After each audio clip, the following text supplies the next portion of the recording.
Oke. Pokoknya agak muda. Kronologinya apa gimana Kak? Ada yang ngaku-ngaku itu Kak.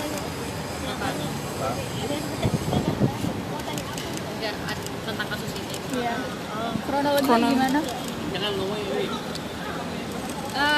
Kalau saya pribadi untuk masalah kasus ini kan sebenarnya lebih berkompeten untuk berbicara sebenarnya memang Ibu Roro sendiri ya. Saya kan mungkin untuk masalah segala macam itu lebih ke perusahaan.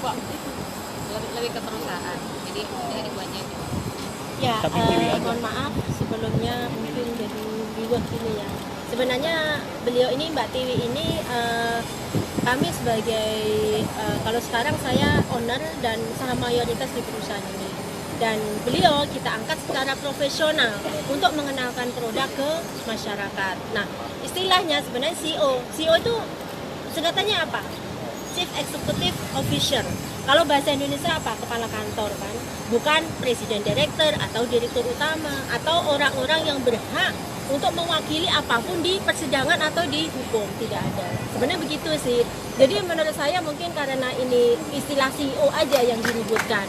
Tapi mungkin per Juli ini kita bukan mungkin sudah fix. Per Juli ini beliau sudah kita angkat sebagai direktur marketingnya aja. Jadi bukan lagi sebagai CEO atau lain-lain, tapi sebagai marketing director untuk CEO pun juga Ibu mengangkat karena marketing dan promosi ke media. Sebenarnya tujuan saya CEO untuk mengangkat produk ini ke media. Public figure, sebagai public figure.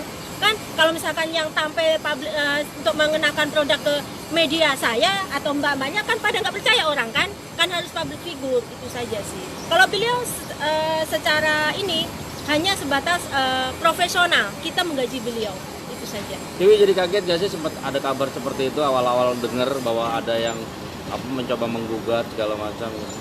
Ya, kalau sampai menggugat sih mungkin ya ada kagetnya ya gitu, karena tuduhan yang diberikan ke saya adalah saya mengklaim bahwa parfum itu saya meluncurkan, maksudnya saya menemukan, saya meluncurkan gitu. Cuma kan di sini balik lagi ya, ketika beberapa wartawan ini kan pasti sedang hadir kan di grand launching kemarin gitu. Kalau kita lihat Google Translate adalah grand launching itu peluncuran. Di sini peluncuran dalam arti logo baru kan, ya nggak sih? Ada yang datang nggak kemarin? Ya kan Mas? Logo baru, bukan parfum itu sendiri gitu, bukan parfum yang tiba-tiba secara parfum itu ada berarti 2019 kalau Tiwi yang meluncurkan, bukan gitu. Dari pihak dari manajer marketing pun menjelaskan bahwa memang di situ memang 2012 sudah ada parfum ini. Dan kalau saya ditanya oleh wartawan directly, saya akan jawab directly juga. Misalnya kayak, Tiwi udah makan? Oh iya saya sudah makan. Bukan yang kayak, Tiwi sudah makan? Oh iya tadi pagi aku main dulu sepak bola ini tuh saya makan terus udah gitu mandi, enggak gitu. Apa yang wartawan tanya saya jawab memang apa yang beliau tanyakan gitu. Jadi ketika itu yang banyak pertanyaan ke saya adalah Tiwi gimana kok bisa tiba-tiba ada bisa bergabung dengan si parfum ini bisa bergabung di parfum ini gitu. Ya itu yang akan sudah saya jelaskan. Saya tahu parfum ini dari tahun 2017 pada awalnya saya hanya membantu mempromosikan, kan endorser kan saya dibayar, saya nggak dibayar sama sekali, dan saya berhubungan langsung sama salah satu distributor Bandung, bukan dengan beliau. Itu yang perlu diralat ya gitu. Maksudnya dan di sini juga saya tidak pernah mengklaim itu punya saya. Kalau masalah sejarah dan apa segala macamnya, karena kan memang di sini tidak ada yang bertanya tentang sejarah itu kepada saya. Mungkin yang bertanya sejarah itu seperti apa mungkin bukan ke saya, tapi mungkin ke kemarin disebut Pak Hendra ya, ke manajer marketing gitu. Dan itu juga memang ibu juga menjelaskan juga ini dulunya segini begini, bukan bertanya kepada saya gitu. Saya menjawab apa yang memang wartawan tanyakan dari kepada saya aja sih. Jadi kalau untuk saya mengklaim parfum itu saya yang buat itu dari saya itu sama sekali tidak benar. Dan di situ bilang bahwa ada pertanyaan lagi yang tadi di acara, katanya beliau tanya iya karena aku kan suka parfum katanya, ada dari tagline dan segala macam. Kalau tagline kan kita nggak bisa menyalahkan, yang bikin tagline kan bukan saya, ya nggak sih? Yang bikin tagline berita itu ya dari media itu sendiri gitu. Kenapa jadi menyalahkan ke saya gitu? Maksudnya ya mohon dicermati dengan bijak ya. Kalau untuk masalah undangan dan segala macam kenapa tidak diundang itu bukan, saya hanya mengundang siapa yang saya kenal. Mungkin kalau masalah undangan segala macam kan itu lebih ke perusahaan ya gitu, dan apa yang mungkin ini digarisbawahi, apa yang memang saya jawab kepada wartawan dan media atau apapun itu berdasarkan memang atas apa yang saya dapat dari pihak perusahaan atau direksi. Ya, itu aja, saya nggak bisa keluar ngelatur kemana-mana kan. Tapi Tiwi tahu sosok Tubagus Wijaya itu yang ujuk-ujuk muncul gitu? Siapa beliau gitu? Kalau tahu, saya pernah bertemu beliau cuma 1 kali. Itu pun waktu acara di Bandung yang saya membantu. Kebetulan itu di Bandung tuh ada acara radio yang kebetulan saya pengisi acara di situ. Salah satu distributor yang saya bilang teman saya itu yang saya bantu itu bekerja di radio tersebut. Nah situ ketemu lah, cuma Mbak Tiwi makasih ya udah bantu gini segala macam. Oh ya sama-sama Mas, kita foto bareng, cekrek, udah hari saya pulang gitu. Maksudnya untuk muka pun saya juga lupa gitu. Terus untuk nama juga kan saya juga maksudnya nggak gitu karena udah lama 2016 2017. Nah untuk mengenal saya tahu tapi mengenal secara personal tidak, karena saya cuma sekali ketemu dan ketemu lagi waktu dia DM saya gitu. Pas DM pun saya menanggapi dengan sangat baik gitu, makanya saya agak aneh dan kaget ketika beliau bilang saya tidak ada memang Tiwi tidak pernah ada itikat baik pada saya gitu. Maksudnya kok tidak ada itikat baik, kenapa? Saya DM juga saya bales gitu. Cuma kan beliau kan memang di DM itu mengajak saya ketemu gitu, sempat ngasih nomor handphone, saya harus menghubungi beliau dan segala macamnya gitu mengenai keterkaitan dengan perusahaan ini. Cuma saya hanya berbicara karena apa ya, ini di luar ranah saya sebenarnya. Kalau untuk bertemu berdua dengan beliau saya kan harus ada etika ya, maksudnya kalaupun mau dibicarakan ya monggo, saya jawab silakan hubungin dari lawyer corporate PT PGI gitu saya bilang. Kalau misalnya berdua dengan saya takutnya tidak ada pencerahan, soalnya saya juga maksudnya apa ya, ini bukan ranah saya gitu. Jadi ya saya cuma mengalihkan kepada jalur yang ya udah silakan kalau mau bertemu ya yuk forum gitu, ajak ibu juga, jangan saya aja gitu. Karena kalau memang ada yang kurang berkenan atau apa kan lebih baik mungkin diteruskan ke perusahaan gitu, bukan secara saya personal atau pribadi gitu sebenarnya. Mbak Roro, ini masalah kepemilikan kan dipermasalahin juga sama Tubagus. Itu sebenarnya ownernya sendiri gimana sih Mbak pembagian saham seperti itu? Jadi dulu memang saham terbesar itu saya dan dia. Nah, ada perubahan saham di tahun 2018. Jadi beliau itu menjual sahamnya 17% ke saya. Berarti saya jadi saham mayoritas. Jadi sekarang itu 17%, total saham dia itu 37%. 17% 47% awalnya. 47%, 17% dijual ke saya, berarti tinggal 30. Kemudian yang 30, 10% dia wakafkan ke yayasan, berarti tinggal 20. Nah, berdasarkan surat pengunduran diri dia plus dengan surat pernyataan dia bahwa dia mengawafkan lagi 20%. Nah, ini kita sudah melakukan RPS. Nah, dalam suatu perseroan, keputusan tertinggi itu di dalam RPS. Bukan masalah apa, di dalam RPS. Ketika dalam RPS itu misalkan 50+1, berarti itu sudah quorum. Seperti itu. Nah, di sini sekarang komposisi saham adalah seperti ini. Kalau berdasarkan RPS ya, kemarin di bulan Mei, saya 65%. Nah, Pak Tubagus sudah tidak ada, kan sudah masuk ke yayasan. Kemudian 1%-nya Pak Robi dan 4%-nya Bapak Sofek, 30%-nya ke yayasan. Jadi sudah total 100%. Jadi sekarang saham mayoritas adalah saya 65%. Seperti itu sih. Nah, kalau untuk sekarang kalau ke Mbak Tiwinya mulai per Juli ini bukan lagi sebagai CEO, saya rubah, tapi sebagai direktur marketing sudah. Kenapa nih Mbak?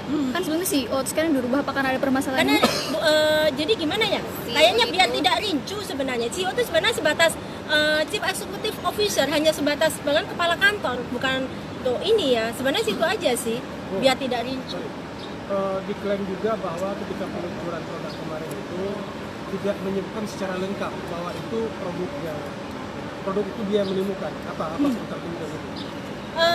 Karena di waktu itu kita fokus peluncuran beliau sebagai CEO plus logo baru, bukan meluncurkan penemu ini, enggak, karena ini produk kan sudah lama Pak, dari tahun 2012. Itu kan saya jejak digital. Nah itu terus lagian kan tidak ada pertanyaan ke Mbak Tiwi siapa sih, kan nggak ada. Memang kita fokus waktu itu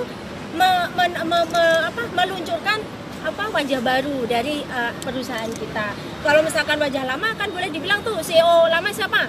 Aldi Taher. Pernah dipermasalahkan dia di CEO? Nggak pernah tuh. Kenapa sekarang dipermasalahkan? Kan seharusnya dipertanyakan itu. Ini kan menjadi ramai ketika tidak sempurna kalimat itu gitu. Nah, gimana tanggapan itu? Tidak sempurna gimana? Ketika mempromosikan bahwa produk itu punya nama dia tidak disantumkan. Dia merasa nggak dianggap gitu. Ya Nah, bagi saya kalau saya ini aja. Saya hanya menjawab directly apa yang memang waktu itu Pertanyakan. beberapa wartawan pertanyakan pada saya gitu. Jadi maksudnya tidak ada yang mempertanyakan pada saya kayak sejarah mula awal itu tidak ada. Kebanyakan kayak Mbak Tiwi tiba-tiba bisa misalnya gabung di sini tuh gimana? Karena kan memang semuanya juga tahu memang saya juga bekerja di sini gitu. Ya udah saya jelaskan memang apa yang saya alami, itu aja sih perkenalan saya waktu itu memang tahun 2000 sebagai saya hanya membantu mempromosikan produk ini bla bla bla bla sampai akhirnya ketemu lagi di tahun 2019 saya diajak untuk menjadi brand ambassador. Seperti itu aja sih sebenarnya. Ya mungkin kalau untuk secara legal kan mungkin kalau saya sangat terbatas ya, kalau secara legal kemampuan saya sangat terbatas banget karena saya menjaga supaya tidak ada yang bingung atau menjadi rancu lagi. Silakan boleh wartawan boleh tanya ke bagian legal corporate kita. Nah itu beliau yang sangat mengerti dan paham gitu mengapa-mengapanya gitu. Ini aja. Iya lah. Siapa itu ya?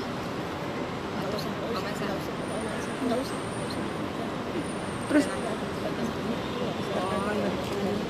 Kita aja sih pokoknya kalau untuk secara legal dan segala macam kan saya bukan ranah saya sih, jadi saya nggak bisa jawab yang terlalu mengarah ke hukumnya gitu karena saya juga bukan orang ahli hukum gitu. Namanya merasa tercemar nggak sih dan berniat korek balik atau gimana?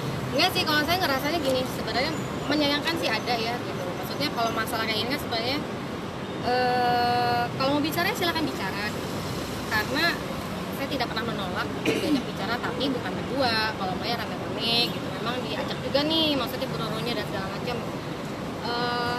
Kalau bicara silakan bicara, tapi maksudnya kenapa harus lewat media, ini kan masalah perusahaan itu aja sih sebenarnya. Kalau misalnya mau bicara ini masih bisa sebenarnya kalau untuk secara keluargaan gitu. Cuma kalau misalnya untuk gimana-gimananya, misalnya nama baik perusahaan tercemar atau gimana kan, saya tetap harus berdiskusi dengan lawyer corporate dan juga legal corporate juga dengan para direksi, gitu aja sih. Sorry, ini merasa nggak bahwa ini adalah sasaran dari konflik dari personal Ya mau nggak mau ya mas kan udah nyemplung gitu, dan mungkin kan di sini juga ada ya titel saya mungkin ya sebagai public figure itu udah jadi inilah apa ya ya resiko lah standarnya seperti itulah. Bu, terus gimana nih Bu? Sekarang kan udah masuk ke pengadilan kasusnya ini dan akan segera Agustus ini sidangnya, gimana nih Bu? jadi saya pun heran, katanya sudah masuk pengadilan, saya belum terima itu surat ini belum. Jadi belum ada. Belum. Saya belum terima. Makanya saya heran mana itu belum. Terus katanya kerugiannya mencapai miliaran gitu gimana? Kerugian kemana? Royalti tiap bulan saya bayar. Gaji pun masih saya bayar. Masih dibayar royalti? Masih. Mau kopinya ada. Itu royalti ke dia itu berapa Bu? Per bulannya itu? Oh, banyak itu gede. Ratusan atau ya masih di bawah 100 juta sih. Karena di royalti dibagi dua. Tapi tiap bulan Saya rutin 3%, beliau 7%. Karena kenapa saya dapat 3%? Karena dia punya ide, tapi yang membiayai saya. Jadi di situ melekat nama saya. Makanya di situ. Nah, memang hak paten atas nama dia. Makanya di situ kita ada perjanjian 7% dia, 3% saya. Dan itu setiap bulan kita bayar sebelum tanggal 10. Berarti ibu kaget kalau dia ngeklaim kalau dia rugi miliaran gitu? Kalau kaget mah, saya mah tipenya bukan seperti itu. Risiko bisnis mah seperti ini sih. Saya tidak kaget, risiko bisnis ya seperti ini. Ya kalau mau bisnis ya harus begini gitu sih.